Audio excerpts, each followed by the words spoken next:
I've been talking about being teachable.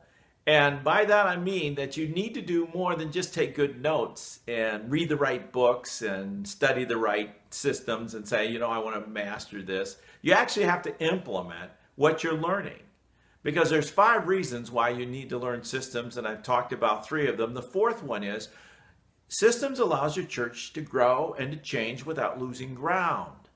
But in order for you not to lose ground, you have to actually implement what you're learning along the way. Now, let me explain that because I once really shocked one of the pastors I was coaching several years ago when we met for a coaching appointment and we were talking about something that he had learned the previous session but hadn't implemented. In fact, had no plan to implement it. He was, I'm going to mention this and we're going to talk about it in leadership. And I leaned across the table, I looked at him and I said, do you want your church to grow or don't you? And he was kind of shocked by that question. But I made it clear that meeting with him and talking about systems isn't what it's all about.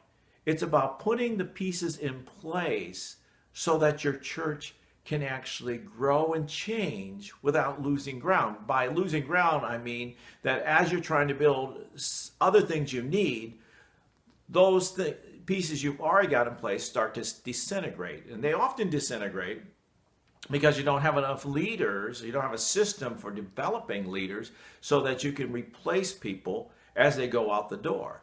And, and all churches lose leaders sometime or another. Somebody moves away or something like that. But it's a terrible thing to happen to a church when a particular program, such as children's program or youth program or worship, goes out the door with that leader. That leader was actually holding the whole thing together and they go out the door and you have no one to replace them. You have no system for replacing that person. You have no way to shore up your areas that you already have so that you can go on to something new and continue to expand the work of your church and the ministry of your church and the mission of your church.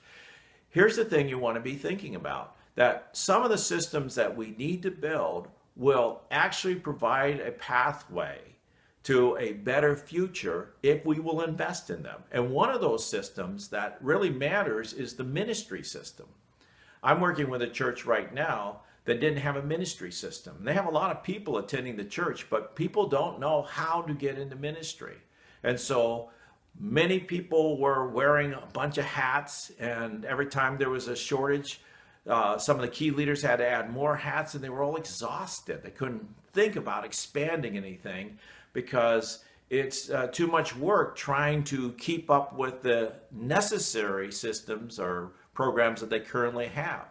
And so we came and we built the ministry system, and we continue to work on this because the ministry system is how you recruit and train and resource and celebrate and retain new leaders into ministries. And this way you can multiply what you're doing and not worry that if somebody goes out the door that there's no one there to take their place. In fact, there's people already being trained and mentored for the possibility of stepping into those places. This is why you want to be teachable, because if you know that this is something you need but don't implement it, then you are not preparing your church for growth. And this is where you wear yourself out and feel frustrated.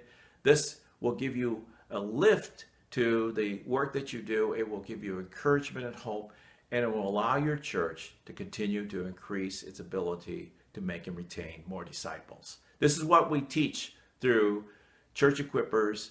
And if you want more information on this, contact us at our website, www.churchequippers.com. Get your church systems starter kit today at www.churchequippers.com/store.